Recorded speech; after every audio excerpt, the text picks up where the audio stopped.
Hey friends, welcome to my channel. My name is Lynn and I found these cool binder clips or binder rings, and so I thought it would be fun to make some little mini notebooks like this one. So this is a test one that I created. I just wanted to make sure that I could successfully punch the holes.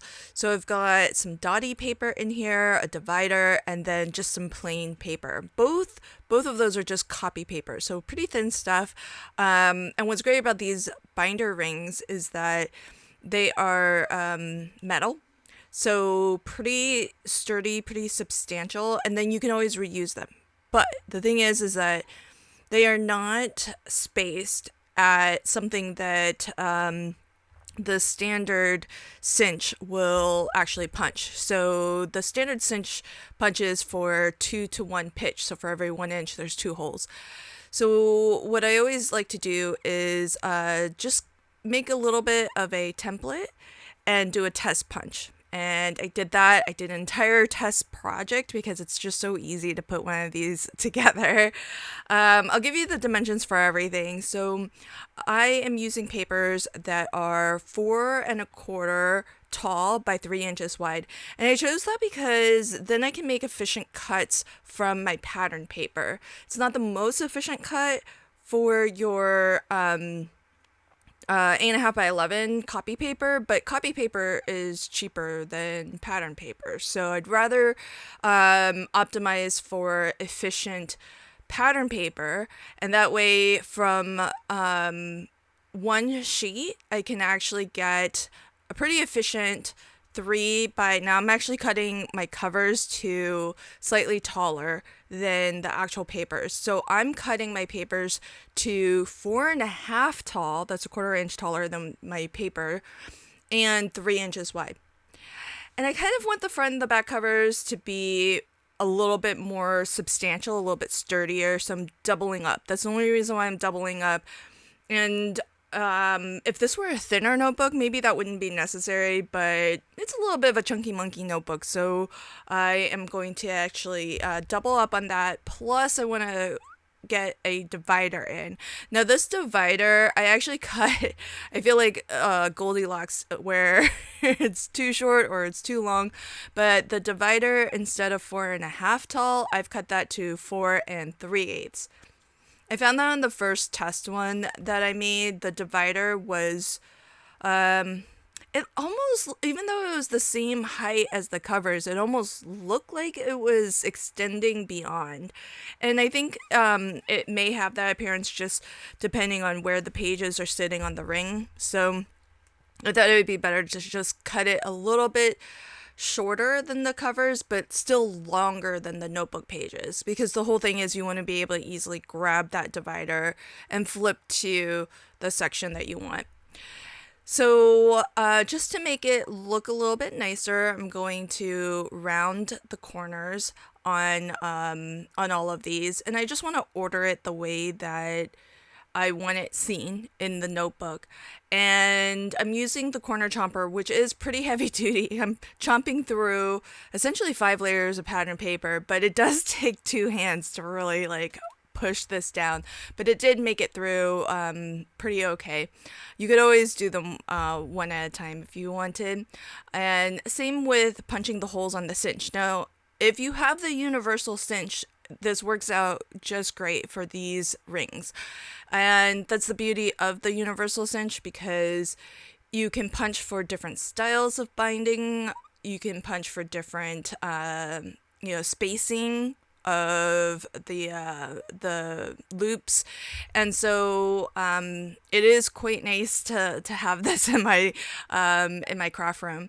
Now, I found through my prototyping that lining this up at the furthest leftmost line, it's the line that's labeled 1, that works perfectly. It's not 100% centered, the holes, but pretty close enough. And that's why it's really important when you're punching your holes to really make sure that your everything that you're punching is facing the direction that you want to see it when you bind it.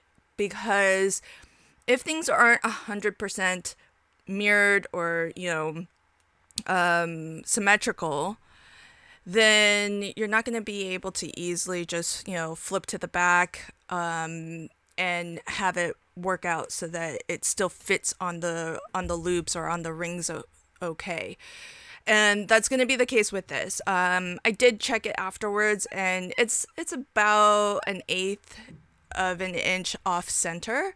But for me, it's easier to have a clear line to consistently line things up with than to get it perfectly centered. Because it's close enough, and I kind of feel like handmade doesn't mean it has to be perfect. So these rings I actually got off of Amazon, and I got it as a pack of 30. I can never just buy like minimal quantities of anything because, if you buy like larger quantities, usually the unit price gets better. And so it's a 30 pack. And then on top of it being a 30 pack, the other thing that I really like about it is the fact that you get 3 different finishes. So there's gold, silver, and black.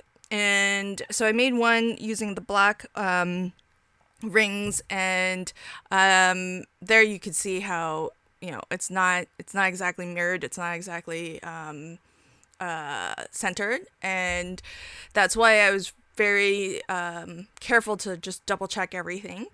And these rings, it does work out to where 2 of the rings will fit into one hole or slot that was punched, and then the third ring sits on that second slot by itself. So that might feel or look a little bit unusual. So that is the thing that maybe not everybody loves about the universal cinch, because usually if you're punching very specifically for a style or a type of binding, there's just one hole per ring in this case.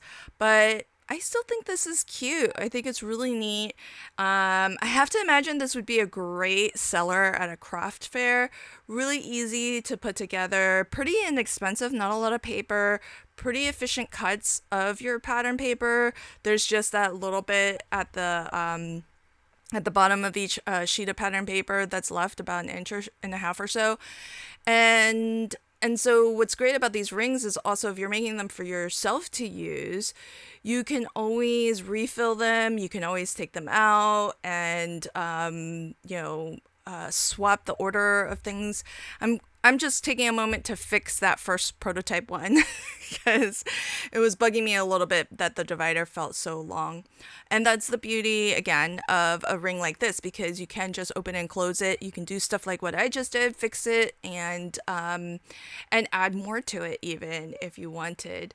So I love this. It's super cute. I've already made more since filming this video. So if you do have the universal cinch, I hope you bring it out and play with it and make yourself some cute little mini notebooks. I crafted with the Paper Pad Club from the Not Too Shabby shop, so you'll see links to all of that in the description box below. Along with those links, you're going to find a playlist where you can find even more inspiration featuring this month's subscriptions from the Not Too Shabby shop. Plus, there is a link to a giveaway. So if you want a chance to win a $25 gift certificate to shop the Not Too Shabby shop, then make sure to expand the description box and you can find the link to enter the giveaway there. Thanks so much for checking out my video. I hope you continue to hop along, leave a comment, leave a like, and if you like my videos, do hit that subscribe button. Thank you in advance if you do shop any of my affiliate links. I do earn a small commission at no additional cost to you. Thanks again, and until next time, happy crafting and have a fabulous day. Bye.